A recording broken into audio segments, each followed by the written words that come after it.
melainkan aku, kata Allah. Maka orang-orang arif billah, orang-orang yang kasab, yang tidak lagi berjarak dirinya dengan Tuhan, disitulah mereka membuat suatu rumusan, menghantarkan pemahaman ini ke dalam hati kita, supaya hati kita mampu menilik ke dalam bahwa yang ada itu hanyalah Allah. Maka apa kata mereka? Suhudul kasra fil wahda. Suhudul wahda fil kasra, suhudul wahda fil wahda.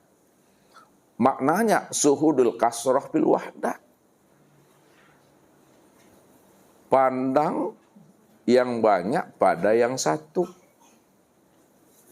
Apa maknanya pandang yang banyak pada yang satu? Bahwa segala yang ada, segala yang wujud ini, itulah kezohiran dan kenyataan nyatanya akan diri Allah itu yang sebenarnya. Suhudul wahda fil kasra, pandang yang satu tampak yang banyak. Itu maknanya Allah itulah yang wujud pada segala yang ada. Allah itulah yang nyata pada segala yang wujud. Suhudul wahda fil wahda, pandang yang satu tampak yang satu. Yang memandang Allah, yang dipandang juga Allah. Pandang Allah yang tampak Allah. Maka dikatakan, walillahil masyriq wal maghrib fa aina ma tuwallu fasamma wajhullah. Barat dan timur ini aku yang punya, kata Allah. Kemanapun kamu hadapkan wajahmu, ke barat dan ke timur, utara dan selatan, dalam bentuk rupa berbeda wujud yang lain, apapun yang kamu pandang, apapun kamu lihat, maka yang terpandang dan terlihat itu adalah aku, kata Allah. Apa sebabnya yang terpandang dan terlihat itu Allah? Karena Allah menjelaskan dirinya, ala innahu bikulli syai'in muhit. Ketahuilah, kata Allah, akulah yang wujud, akulah yang nyata, akulah yang tunggal. Wujud nyata dan tunggalnya aku itu sudah meliputi akan segala sesuatu, dan segala sesuatu itu, itulah nyatanya akan wujud ketunggalan akan diriku, kata Allah. Namun wujud nyatanya ketunggalan diriku yang meliputi akan segala sesuatu, sempurnalah pada diri insan. Inna rabbaka ahatta binnas. Sesungguhnya aku sudah sempurna meliputi akan dirimu, kata Allah. Begitu terang dan nyatanya Allah menjelaskan kepada kita akan wujud nyatanya Allah pada segala sesuatu. Itu maknanya. Kalau Allah telah wujud, kalau Allah telah nyata, kalau Allah telah terang pada sekalian alam, pada segala sesuatu, maka tidak ada segala sesuatu yang mampu menutupi, mendindingi akan kezohiran dan kenyataan diri Allah itu. Sebab apa? Kenyataan kezohiran diri Allah itu telah meliputi segala yang ada. Bahkan sebenarnya segala yang ada itu, itulah nyatanya akan diri aku, kata Allah. Jadi siapa yang tidak mampu memandang aku pada segala bentuk dan rupa, siapa yang tidak mampu memandang aku pada sekalian yang wujud, itulah yang disebut namanya apa, Bapak Ibu? Itu yang butuh sange Tuhan.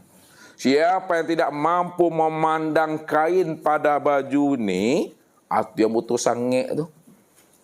Ya. Siapa yang tidak mampu memandang kaca pada gelas ini, anu butuh sangi namanya itu. Ya. Maknanya, siapa yang tidak mampu memandang aku pada segala bentuk dan rupa. Segala bentuk dan rupa itu itulah nyatanya aku, atau aku yang betul-betul buta tuh. Itu yang berdosa, itu pandangan.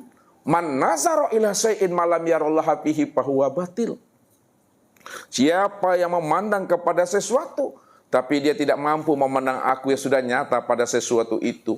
Padahal aku yang sesuatu itu, kata Allah, itulah pandangan yang berdosa itu. Berapa umur kita, berapa usia kita, memandang suami, memandang istri, memandang ayah, memandang ibu, memandang anak, memandang kepada menantu dan cucu, tak mampu memandang Allahnya yang nyata pada ayah, ibu, suami, istri, anak, cucu, menantu. Itulah pandangan yang berdosa itu. Kenapa demikian? Karena akulah yang wujud semata-mata, kata Allah. Oleh karena itu, Pandang Allahnya apa yang dilihat oleh mata. Dan jangan memandang apa yang dilihat oleh mata. Apa makna itu? Pandang Allahnya apa yang dilihat oleh mata. Bahwa apa yang dipandang, itulah nyatanya wujud diriku. Kenapa? Karena yang memandang dengan yang dipandang itu, aku juga itu, Tuhan. Tapi siapa yang tak mampu memandang aku, apa yang dipandang oleh mata, maka yang terpandang itu adalah sesuatu. Itu yang butuh sange itu. Kalau bahasa kiasnya, karena aku cuma yang ada, aku cuma yang wujud, yang menjadikan sesuatu itu yang jadi sesuatu. Yang menjadikan dirimu itu yang jadi dirimu. Yang menjadikan insan itu yang jadi insan. Kata itu menunjukkan tidak ada diri yang lain, tidak ada wujud yang lain, melainkan akulah semata-mata, kata Allah. Kullu syai'in halikun illa wajhahu. Tiap-tiap segala sesuatu, apapun namanya, apapun bentuk dan rupanya, hakikatnya itu tidak pernah ada. Illa wajhahu. Yang ada semata-mata itu adalah aku. Nah, kalau bolehlah Ustaz bertanya sama Bapak Ibu supaya terhunjam rasa Tuhan dan kesadaran Tuhan dalam diri, Ustaz mau tanya sama Bapak Ibu ini. Adakah yang wujud selain Allah? Adakah yang hidup selain Allah? Kalau tidak ada yang wujud dan yang hidup selain Allah, ya, lalu siapa yang sebenar-benar yang wujud itu? Siapa yang sebenar-benar yang hidup? Kalau Allah yang sebenar-benar wujud dan yang hidup itu, yang memandang, yang mendengar itu siapa? Allah. Yang berkata itu siapa?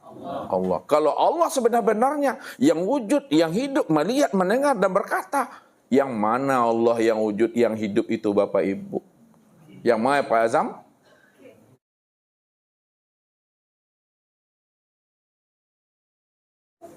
Itu dia. Tak mampu juga memahami itu. Ayo nak dapat Ustaz nyampe lah, rabab siang nyampe lah itu. Ha? Itu jelasnya tuh. Makanya belajar memahami ilmu ini adalah wajib. Tanda bukti bahwa Bapak Ibu telah putus kajinya, telah sampai kajinya. Buktinya tidak lagi terpandang akan diri Bapak Ibu. Tak nampak sama Tuhan lagi diri Bapak Ibu itu yang wujud dan bersifat. Kalau masih nampak juga sama Tuhan diri Bapak Ibu itu yang wujud dan bersifat, belum putus namanya. Belum sampai namanya. Orang yang dikatakan sampai itu tidak lagi terpandang akan dirinya alias mati. Ya. Tak terpandang lagi dirinya yang melihat, yang mendengar tuh. Tak terpandang lagi dirinya berkata itu karena dirinya dah mati.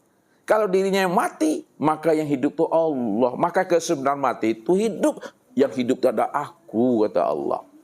Makanya ini yang wajib kita pahami. Sebelum habisnya usia umur kita, supaya kita tahu jalan pulang dan kembali kepada Allah. Nah, jadi malam inilah yang kita mencoba untuk mengkhatamkannya. Supaya Bapak Ibu, andai kata malam ini kita mesti berpulang ke rahmatullah, kita dah khatam kaji ini, selamatlah kita ini. Nah, dalam bahasa hakikatnya, Bapak Ibu sebenarnya Allah pulang tapi alun kembali ledo. Ketika kita telah mengkaji akan diri ini. Jadi untuk lebih jelas dan pahamnya Bapak Ibu bagaimana proses innalillahi wa inna ilaihi rajiun itu, bukan dalam bentuk kata-kata, bukan dalam bentuk ucapan retorika enak didengar, enak disebut. Mesti paham kita apa yang kita sebut dan bertanggung jawab kita itu. Jangan kita ingin merampok hak Tuhan juga nanti itu. Nah, itulah kata Ustadz untuk pahamnya kita. Tunggulah pesan-pesan berikut ini.